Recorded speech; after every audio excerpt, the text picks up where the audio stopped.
The projector starts, and so begins this episode of Movie Nights and Matinees, the podcast for people who enjoy movies from when we actually had to go to the movies. I'm your host, Bill Groves, and this is episode 33, Godzilla vs. Gojira, in which Jim and I chat with our guest about a recent Oscar winner who, trust me, will never be invited to add his footprints to the forecourt of Grauman's Chinese Theater.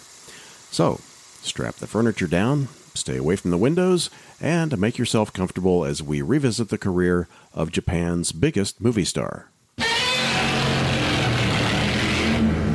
Excuse me.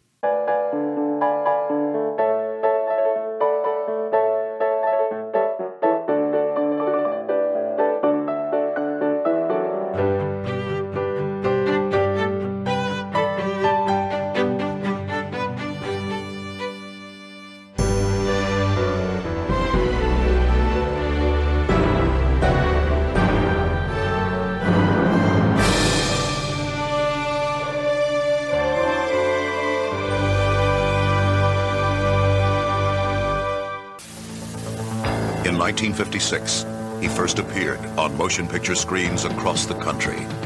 His impact on audiences was instantaneous and unprecedented. His acting technique was revolutionary.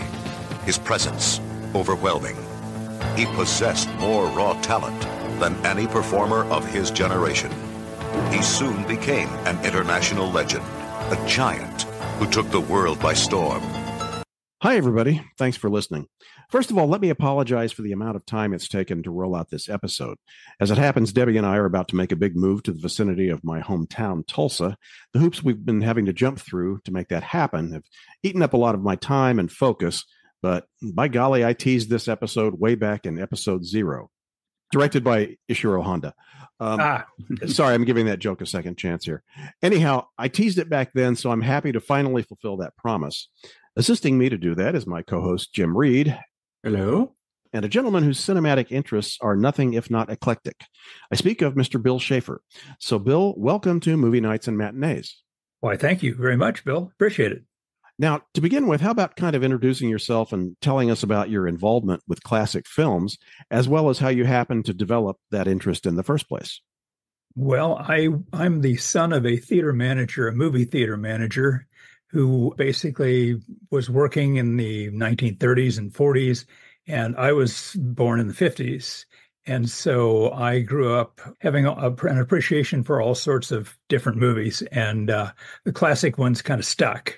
I really enjoyed a lot of the silent films. This is why I'm involved with a silent film festival, which has been going on for 27 years right now. It's just an ongoing thing.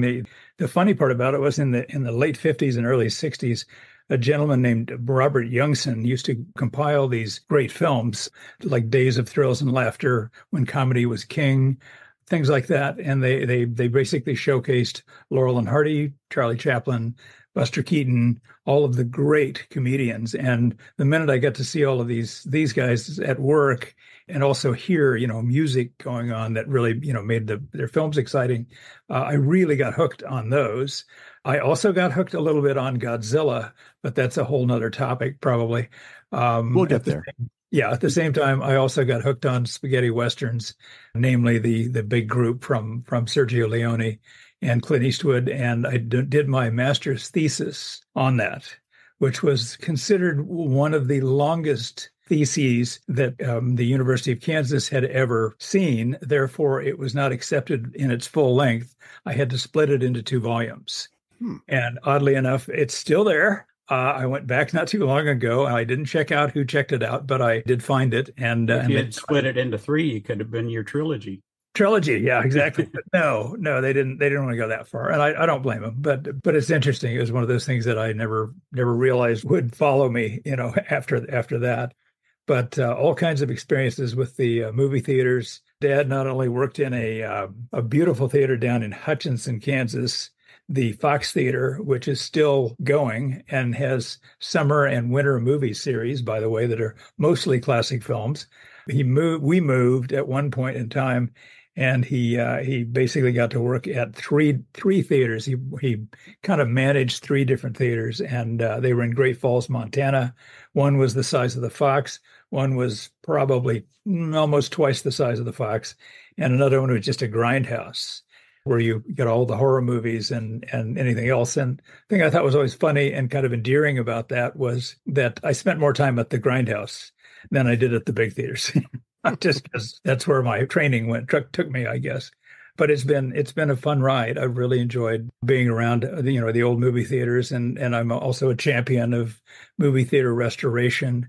We have one here in Topeka, Kansas, the Jayhawk Theater, which has been in the process of restoration for well over 20 years, almost 30 years. And it looks as though it's actually going to get fixed up and get used again as a film theater and as a multi-purpose facility. So that's hopefully going to happen in the next 2 years. I think they're looking at trying to reopen in 2026, only because it's the 100th anniversary of that theater. Just some random reason, yeah. It's a random reason, exactly. well, that's very cool. Now, and you alluded to the film festival that you head up, yes. And that's of course Jim knows that very well. Yes. So yes. That's the Kansas. I tend to screw up the name. Kansas Silent Film Festival. Is that? That's it. That's it. Okay. Well, yes, didn't screw it up at all. Well, after a lot of practice, I guess I finally got it. Many people have called it the Kansas City Silent Film Festival, which makes me jump a little bit because it's not in Kansas City; it's in Topeka, the capital city. But we are not that far apart. I think we're only 45 miles or so. So I excuse the mistake, but that does happen once in a while. Okay, so getting back to the topic at hand. So, what was your earliest exposure to Godzilla? Godzilla, actually, I saw the second Godzilla film. They made two in the 50s, and they're both in black and white. The original Godzilla was released by Toho Studios in 1954. It was called Gojira, and they made a second one almost immediately afterwards, essentially titled Gojira Raids Again. And they're very interesting films, but I managed to see that second one. It was retitled Gigantus the Fire Monster. Here's motion picture adventure and excitement to stagger the imagination. The fantastic fire monsters raging out of the flaming bowels of hell. Mighty Gigantus, crushing whole cities in its wrath. And came out through Warner Brothers, because I believe at the time Warner Brothers looked at how well the original Godzilla film did and jumped quickly on the bandwagon and bought the film from Toho and put it out as a double feature with a picture called Teenagers from Outer Space, which you may or may not be familiar with. But I actually wanted to go see both films. And when I was a little kid, basically they played at the Strand, which was the grindhouse type of cinema that I got used to. And I remember seeing it there, and it just made a really big impression on me. I absolutely loved it. So it's a great little film. Yeah. So hard to tell which avenue I want to pursue here first. But Jim, what was your first exposure to Godzilla? Probably the American version with Raymond Burr that I saw on television. I'm sure that was it. This is Tokyo, once a city of 6 million people. What has happened here was caused by a force which, up until a few days ago, was entirely beyond the scope of man's imagination. Tokyo, a smoldering memorial to the unknown, an unknown which at this very moment still prevails and could at any time lash out with its terrible destruction anywhere else in the world. But then one of the TV stations in town when I was growing up, they ran through the whole Universal thing. They ran all the Frankensteins and Draculas and all that stuff. And then when they ran out of that, they went to a few of the Hammers, and then they went to the Godzillas. So they ran a whole bunch of the Godzilla films. I mean, there probably weren't that many at that time because I'm talking mid-60s.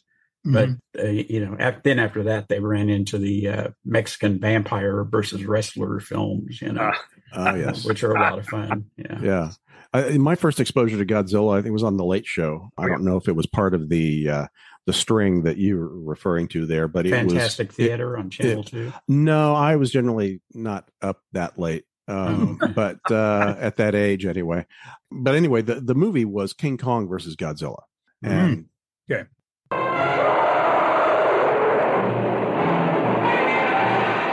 great Godzilla, blazing a trail of terror to his Japanese homeland. Captain, water in the conning tower.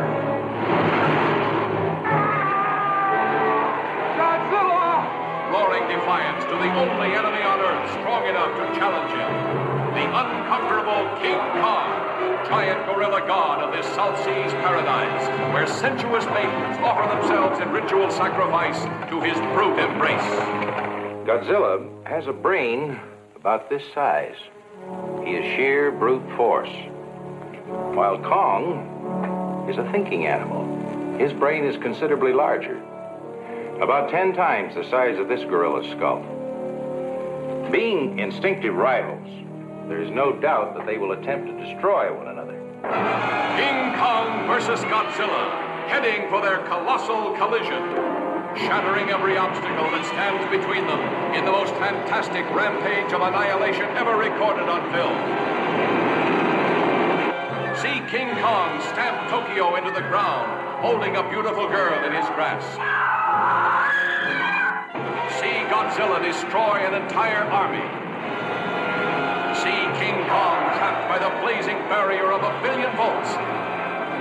But nothing, nobody can stop the great showdown when King Kong and Godzilla meet to fight for survival of the fittest. That was memorable. First one I'd seen.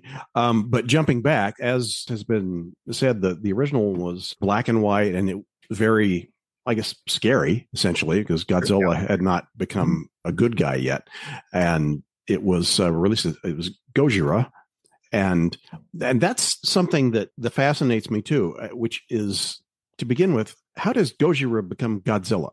Oh, that's easy. Good. First of all, you should know that Gojira is actually, that was the nickname for one of the crew members who worked on the movie. And the reason it was his nickname is because he was this big guy who got a lot of things done because he was a big guy. That was it. You know, they loved him. He was a really fun guy to have on the crew. We call him Gojira. But that's kind of where they got the name, Gojira. It is a giant monster name. Well, and there's a word they've come up with for all those giant monsters, all those too. shows. Yeah, kaiju. Gesundheit. But there's a word that they've come up with for those giant monsters. Yes, and that's it. Yeah, I saw that the films. Yeah, it's a combination too of the first part of it is the Japanese name for gorilla. Yeah, and then the second is what is it? Is it lizard or something? I think like it is.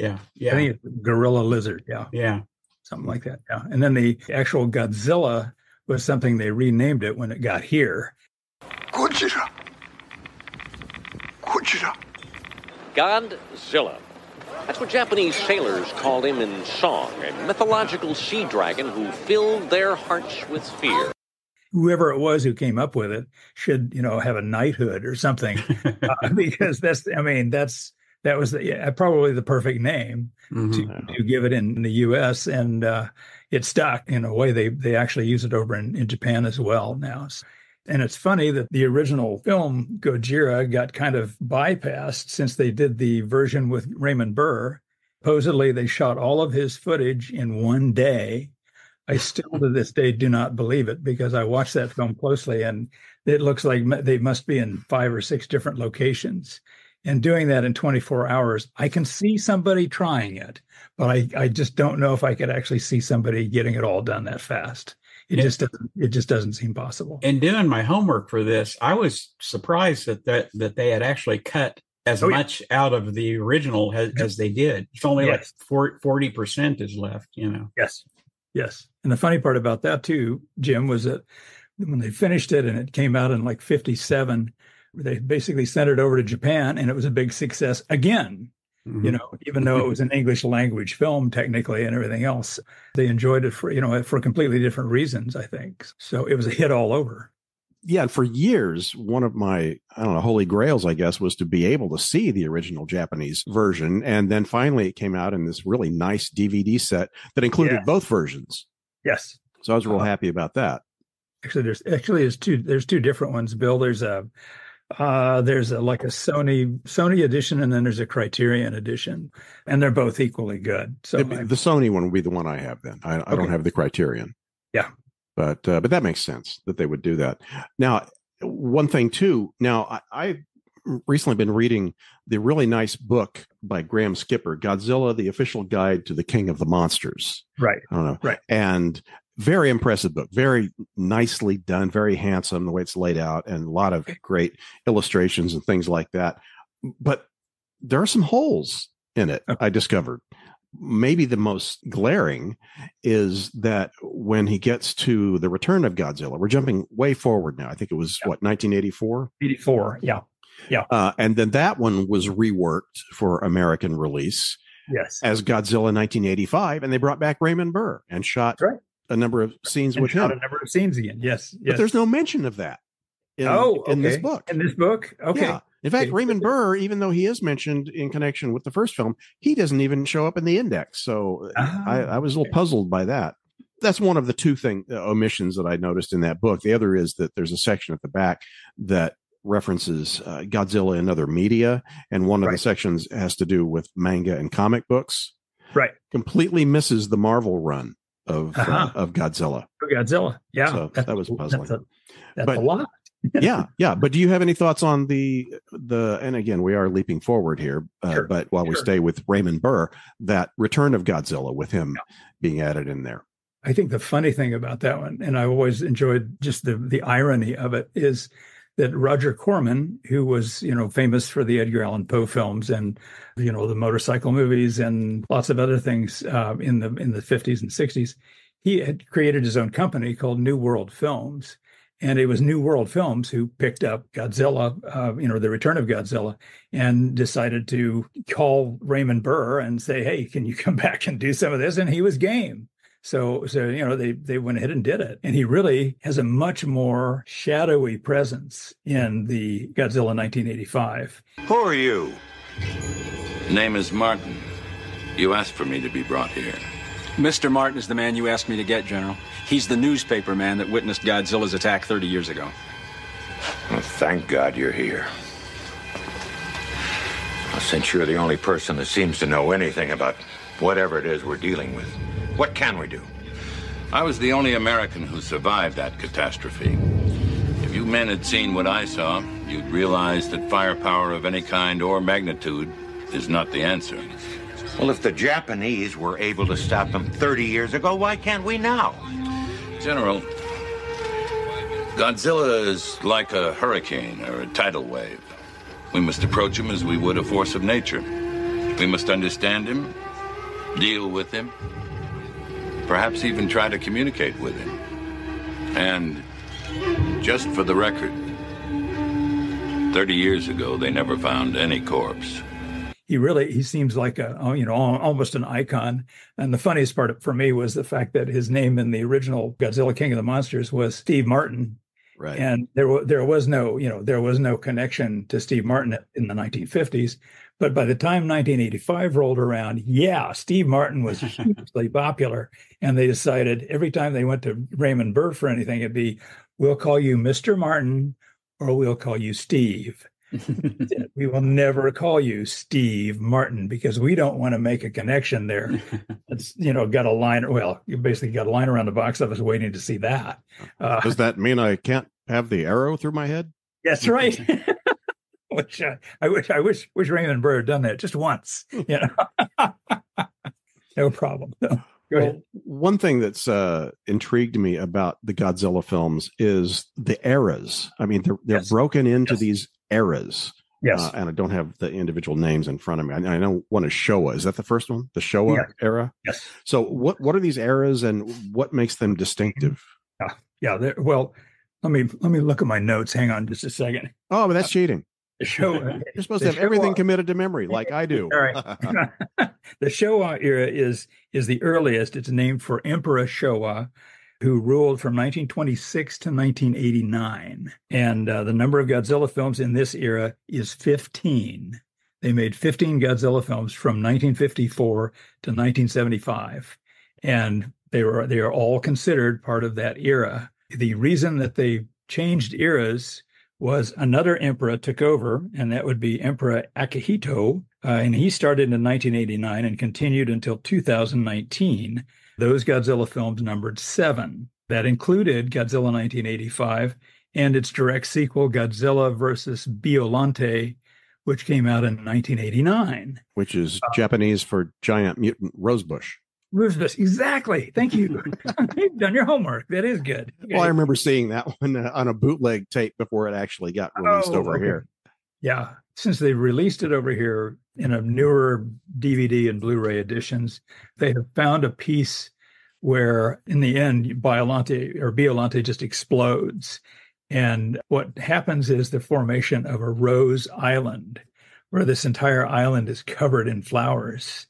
And that's what's become of Biolante. And Godzilla goes and kind of inspects it, and that's it. And it's a real quiet kind of ending, and they didn't want that. That was what, they went in and shot something completely different.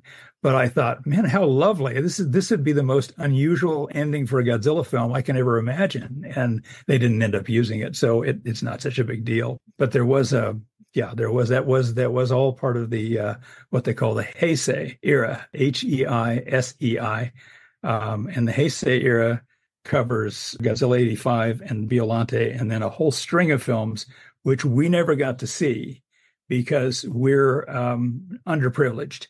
They didn't feel like they would sell, or they couldn't get a deal going with any U.S. distributor. And they went ahead and made all of those films and showed them in Japan and in parts of Europe, but it just didn't fly here. And they only came out as video releases later. And that was kind of a disappointment, I think, to Godzilla fans. There were several great titles. I mean, Godzilla versus Mechagodzilla 2, Godzilla versus King Ghidorah, Godzilla and Mothra, The Battle for Earth, Godzilla versus Destroya, Godzilla versus Space Godzilla.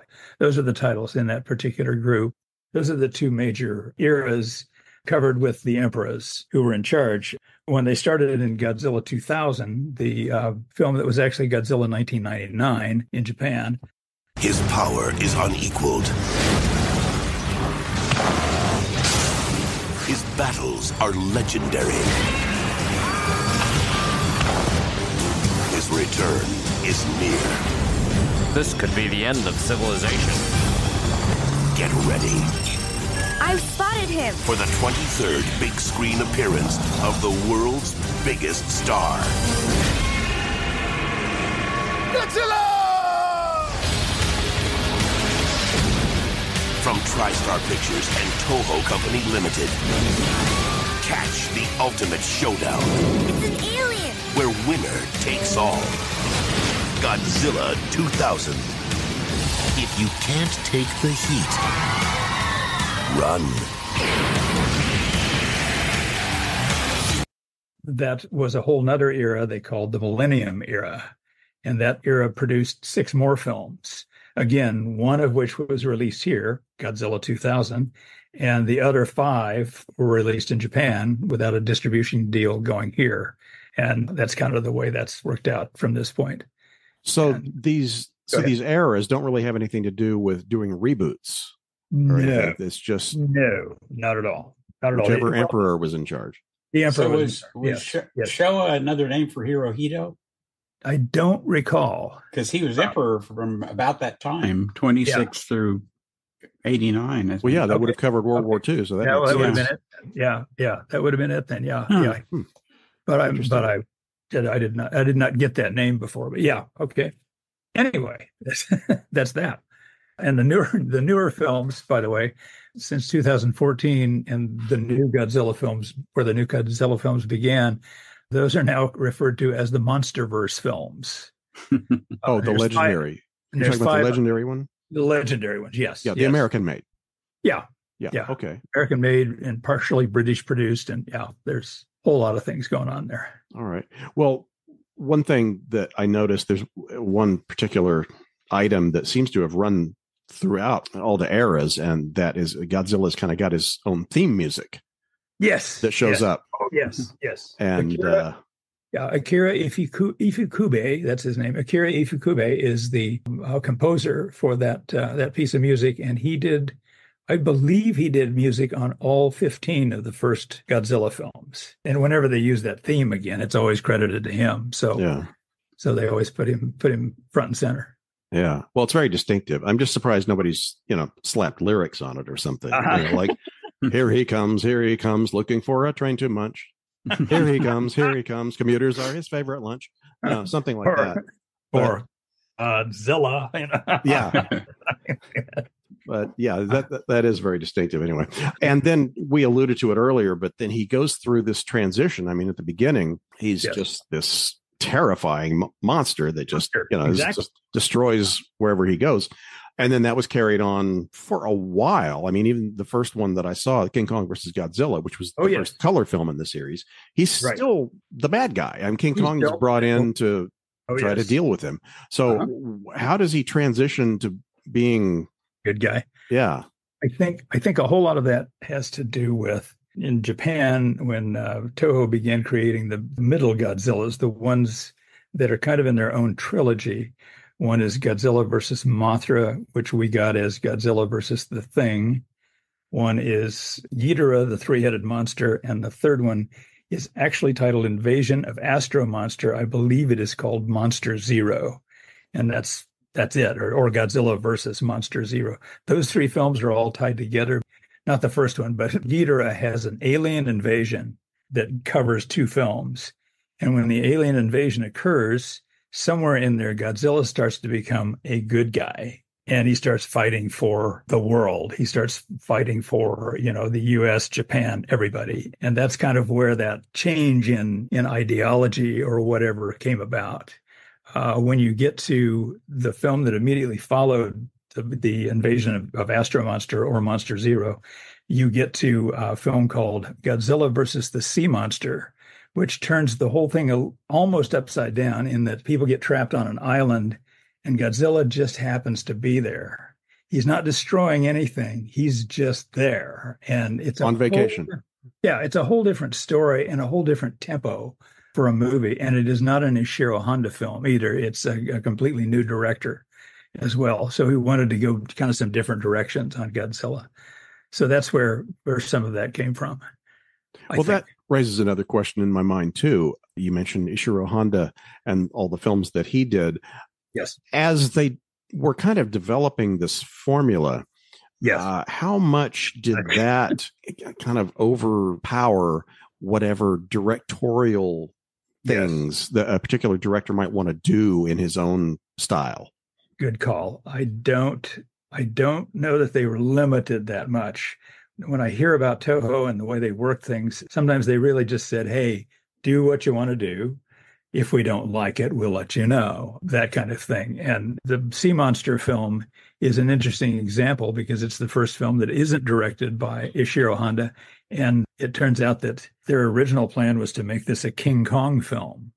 King Kong was going to be on this island where these guys showed up and were fighting for survival. And for some reason, I think it was in their contract. I think it was in Toho's contract that they couldn't do that. They couldn't make another film with King Kong unless they had whole new, agreements with RKO or whoever owns the whole thing.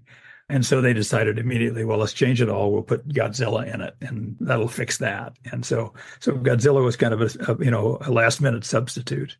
That kind of thing happens. But the directors themselves, I especially look at the Millennium films, up to Godzilla 2000, and then all of those films that followed it. Basically, Toho said, these films do not have to relate to each other. We do not have to have a continuing set of characters that runs through these films and ties everything together and so forth. And you can do whatever you want to do. And these are standalone films. They will be in a series, but they're standalone movies. And that's where the directors, I think, really got to cut loose and do what they wanted to do. So, are there any particular distinctives that come to your mind in terms of the different directors' styles? Yeah. Oh, yes. I wish I could remember which one it was. I mean, the guy who made GMK is what we call it. It's Godzilla, Mothra, King Ghidorah, All-Out Monster Attack or something like that. But he's the guy that basically made Godzilla 10 times bigger than he used to be. And, and he looks as if he's blind. I mean, he has bare eyeballs. And I don't know if that's actually what ends up being the thing that happens, but they have a whole series of things going on in that film where they're basically praying to the gods to help them. And the gods are Ghidorah, Mothra, and Godzilla. And so when Mothra dies, she transfers her power to Godzilla. And Godzilla is able to defeat King Ghidorah because he's got empowered with Mothra as well. So it's a very strange story, but it was really popular with the folks at a Godzilla festival that I ran for 15 years. They just absolutely loved that particular film. I mean, at our 10-year event, they said, which Godzilla film do you want to see again? That was number one. That came up. So, yeah.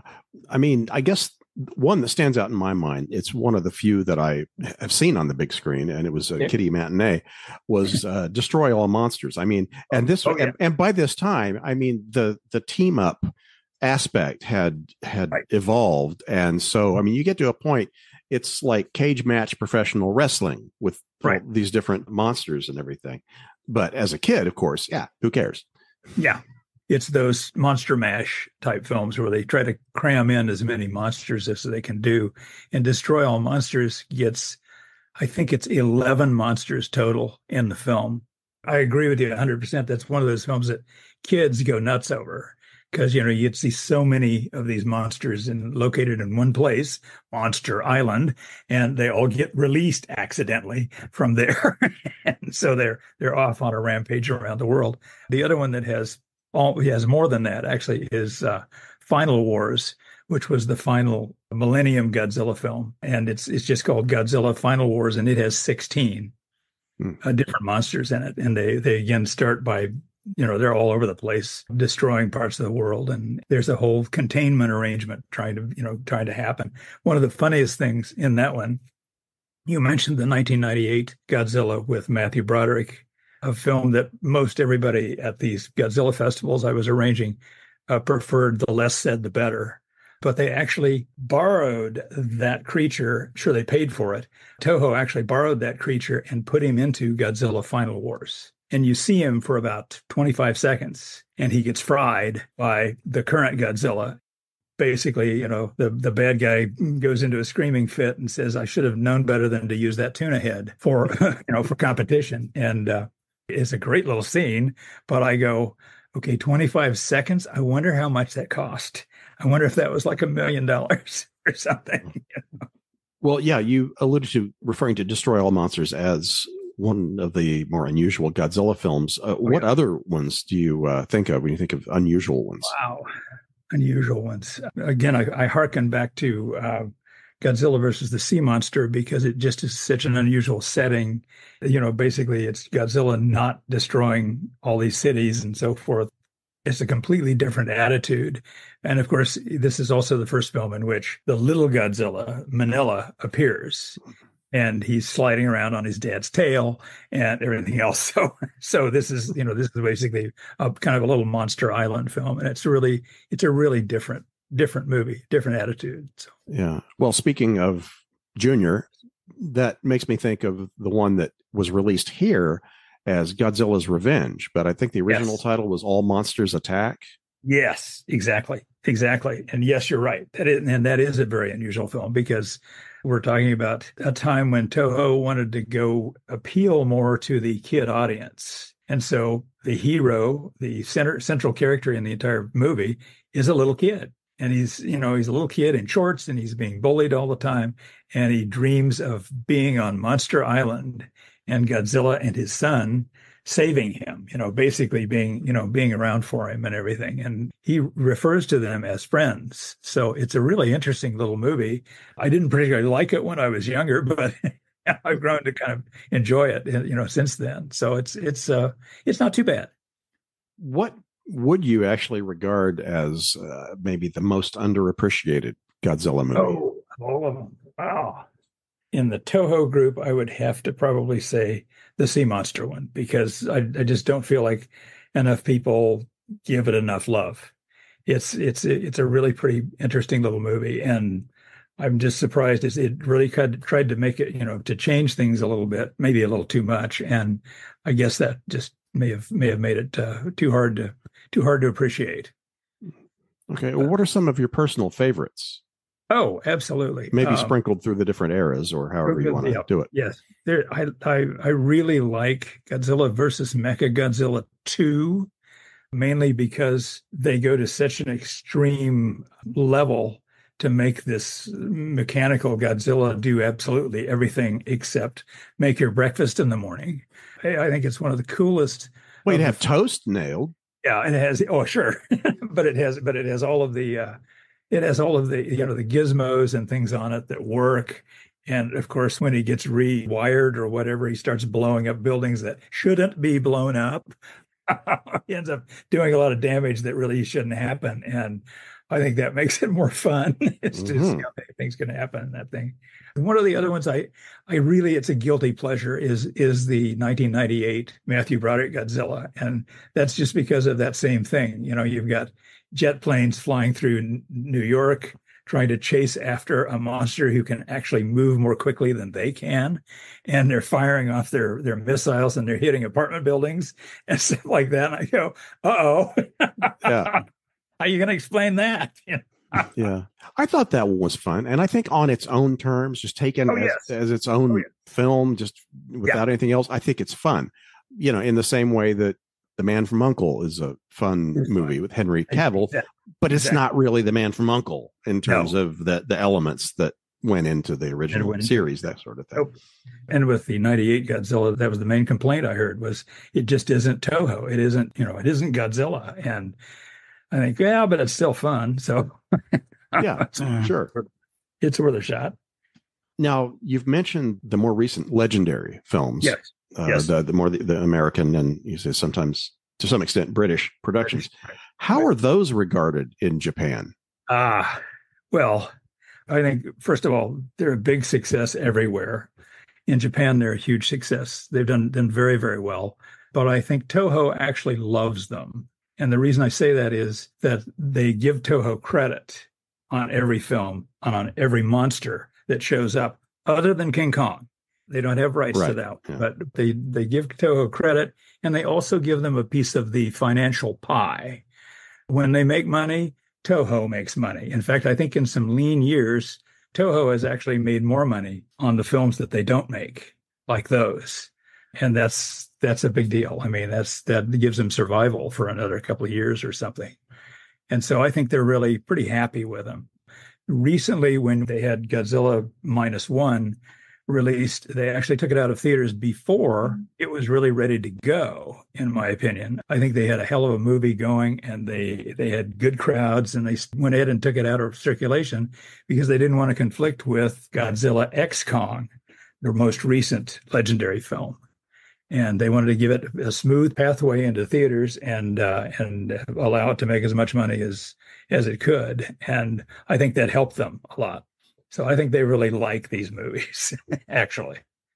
Yeah, it's interesting you mentioned them going head to head. And that makes me think of Shin Godzilla. Yes. That's an unusual one, kind of a standout. And hadn't the Legendary series started by the time Shin Godzilla was released? Yes. In fact, if there were no Legendary series, there would be no Shin Godzilla. I think Toho would have taken a break and not even bothered with it. But I think when the 2014 Godzilla came out and did so well, Toho felt like they had to put something together and do a real, do another Godzilla movie. And they did. And they did something radically different. That's one of the more unusual ones. Yeah. I think some of the critics really liked it, but I think the audiences got tired of all the talk. That's what I understand from the fans was basically, hey, and one of the guys who was one of the regulars at our Godzilla Fest, and I had two people that were terrific, Steve Reifel and Ed Gajaszewski, who both basically collaborated to do the book on Ishiro Honda recently. And they both told me, they said, if you're going to run Shin Godzilla, then take it and cut it down. Because being a guy who works in television, which I did, I could basically sit down and edit the whole movie and cut a bunch of the talk out. And that's what they wanted. They said, cut the talk out and you'll have a 45-minute movie, but it'll be pretty good. So that was one of the two aspects. I mean, the talking that you referred to, for those who haven't seen Shin Godzilla, the approach of this film, it doesn't focus so much on one or two characters around which all this chaos is happening. This is kind of a look at how the government would handle this monster as a natural disaster kind of thing. You know, what would all the discussions be, and the shifting of responsibilities and things like that, how to handle. And then the other interesting element is that Godzilla doesn't look like Godzilla for a while in it. Wow. Yes. He evolves into that. Yes. And there's some pretty oddball looking Godzillas in there early on. Yeah, exactly. Yeah. It reminded me a lot of Hedorah, the smog monster, when they did that in 1974 or 3, something like that. You know, they had several versions of him as he kind of transformed and became bigger and more ridiculous to some degree. And I think they wanted to experiment with that in that direction with Godzilla and have him evolve on screen. I always thought the scenes with the government officials were very funny because they'd once in a while be, you know, looking at each other and goes, who's going to handle this? Well, that's sanitation. They can take care of it, you know. That's just some very, very interesting kind of funny offshoot moves that happen in that movie. Yeah. But it's a tough one. It's a tough one for little kids to get through. I think one of the reasons our film festival was successful was because we had a lot of films that appealed to kids, but we always had them in English. We didn't do a subtitle fest like some of the other films are. Yeah. Well, that was the other challenging thing about Shin Godzilla is you have to be a really fast reader to, if you're not Japanese or don't speak the language, you've got to read those subtitles in record time or you're missing out on stuff. Now, as I understand it, though, Shin Godzilla was fairly successful.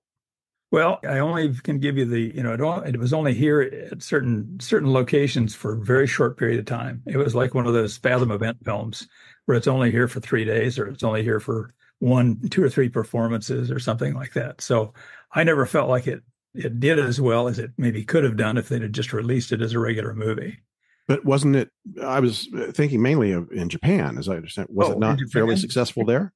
I think it was fairly successful there, yes. I don't think anything, though, got them ready for Godzilla Minus One, which not only was a huge success there, it was a huge success here. And they ended up lengthening the show windows for it so that they could, keep it at theaters for longer. And it always seemed like that was, wow, that did really well for a Godzilla film, at least in this era. Sure. I was just wondering if Shin Godzilla was reasonably successful, why there wasn't a follow-up to it, and everything just went completely in a different direction with Godzilla Minus One. Yeah. I think Toho was kind of hedging their bets. I don't think they wanted to make a sequel to something else. They wanted to wait and see if they could find, again, something different. And of course, the coolest thing about Godzilla Minus One, in my opinion, is that it actually won an Academy Award for visual effects. That knocks me out. That's still something I think, man, in any other era that probably wouldn't have happened. But I'm really glad they finally did it. So, because they deserved it. Yeah, I think so. I thought they were really good. Jim, have you seen that one yet? No, I haven't. Not yet.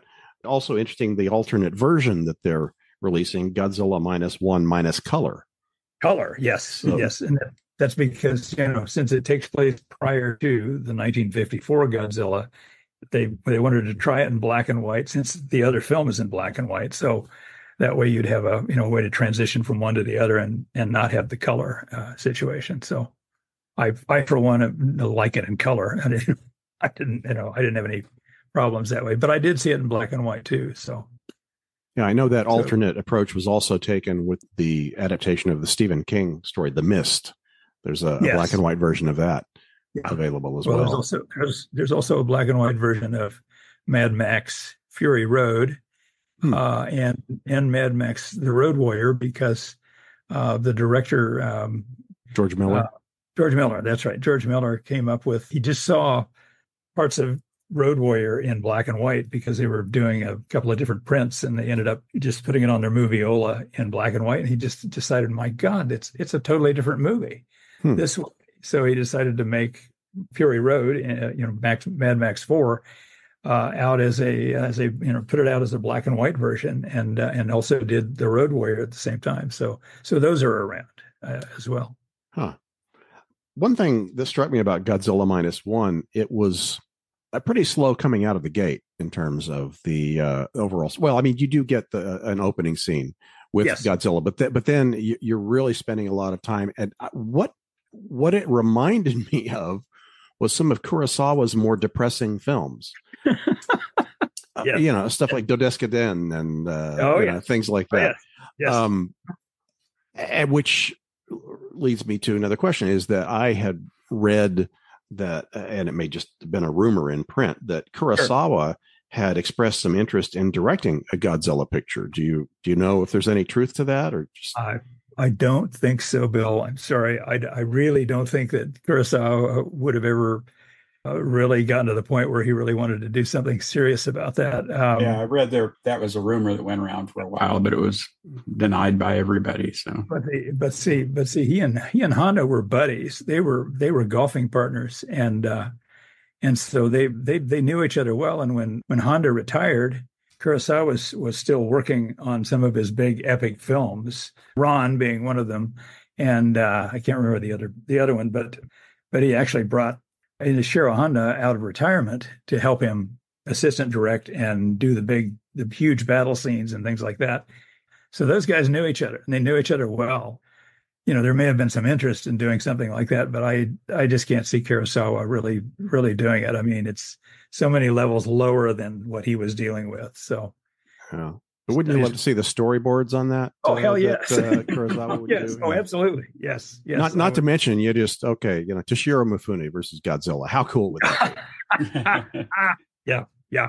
That would have made for a really interesting movie. Yeah, that's true. But I just don't think he would have done it. So he was busy doing loftier things. So it's like, I'm gonna stomp Tokyo now. Oh, there's Toshiro Mifune. All right, no, here comes Anchorage. Yeah. Good job. Okay. Anyway. All right. Yeah, Jim, do you have any particular favorite Godzilla films that you or Godzilla moments that you recall that strike a chord with you? I actually like some of the goofy ones. It went through a goofy period. Yes. The one I love is the one where he does the kick where he like rides his tail for like yes. Yeah. And that's actually in Monster Zero. That's actually in the Invasion of the Astro Monster or whatever, only the 6th film in the series. They went to doing something like that. I remember that was really strange, but yes, I even like some of the goofier ones myself. So I'm a big Ed Wood fan, so that part really appeals to me. There's one thing I say I wish someone would do this, but for all I know, it has been done, maybe on a Criterion edition. But there was an episode of Saturday Night Live with Gilda Radner as Baba Wawa interviewing Godzilla. Yeah. And she's got a little cityscape, on the floor so that he can stomp through it on camera and everything. And and I think he's making passes at her and stuff, as I recall. It's been a while, but I remember that being a lot of fun. Yeah, well, the whole MTV Awards where they presented, what was it, Star of the Year or something to Godzilla, and Patrick Stewart was the one doing the intros, and he did him really pretty straight, matter of fact, and everything. And I thought, God, this is the funniest thing I've ever seen. It's really quite good. So, yeah, that's the main thing I can think of. I guess is they've made fun of Godzilla for years, and even there's those commercials that have him skiing behind the boats and stuff like that. And what is it? You got up, you feel like Godzilla this morning. No, So. All right. Well, that's a pretty comprehensive look, I think, at the films of Godzilla or Gojira, depending upon your inclination.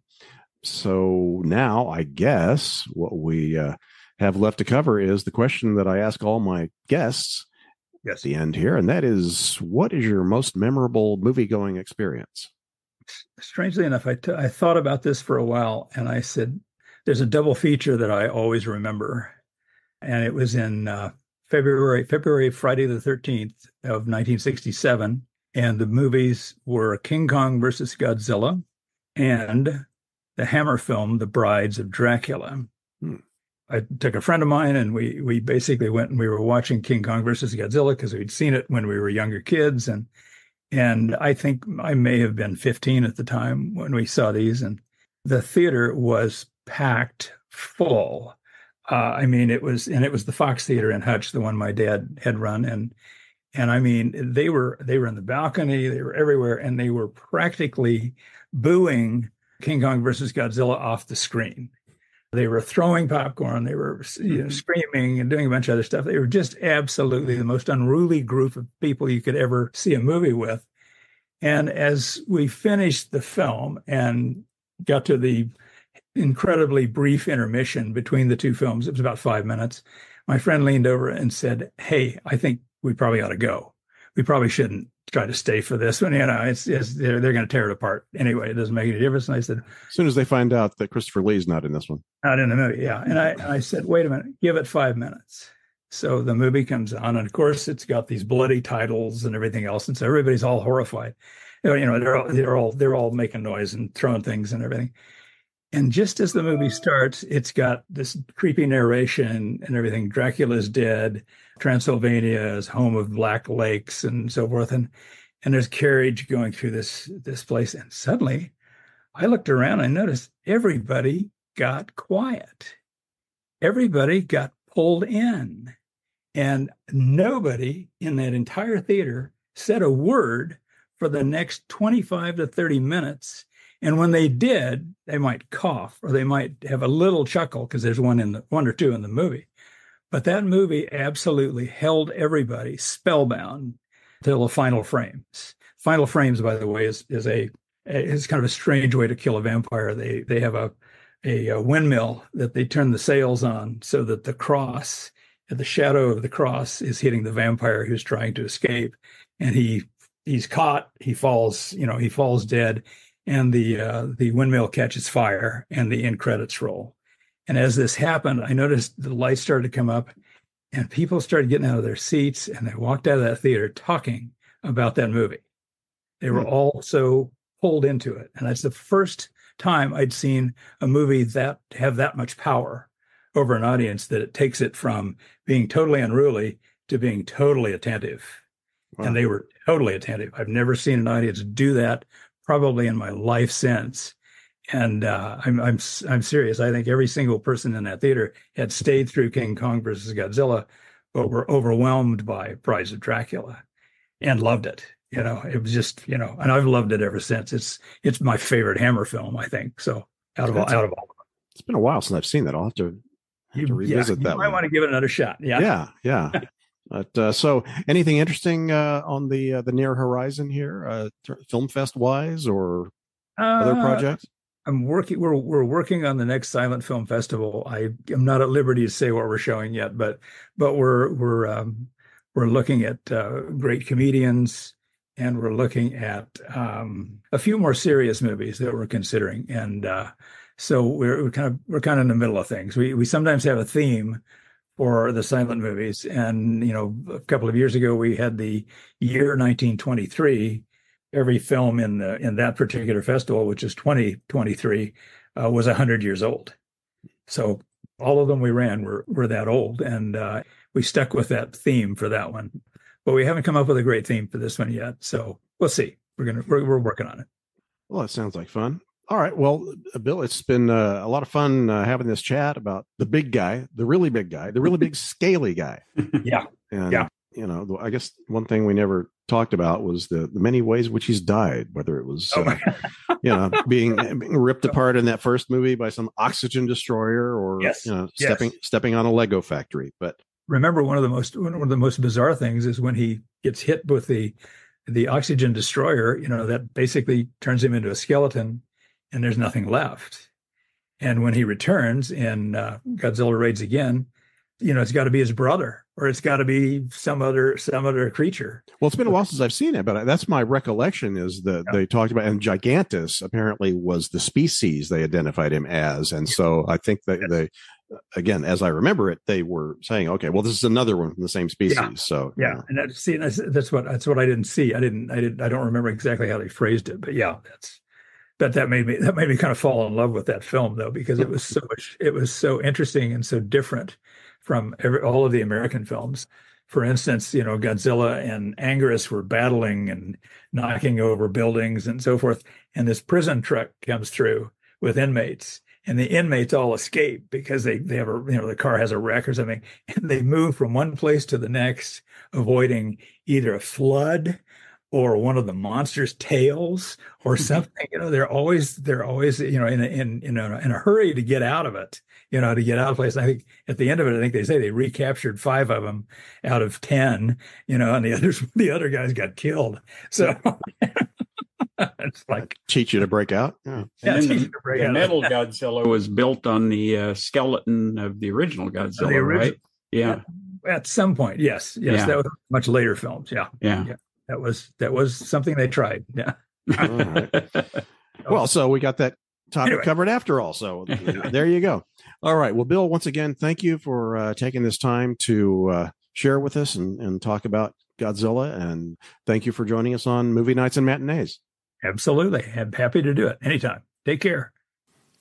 If you pay a visit to the Movie Nights and Matinees website's bookshelf page, you'll find Amazon links to several informative books about Godzilla, including the recent one by Graham Skipper that I mentioned earlier.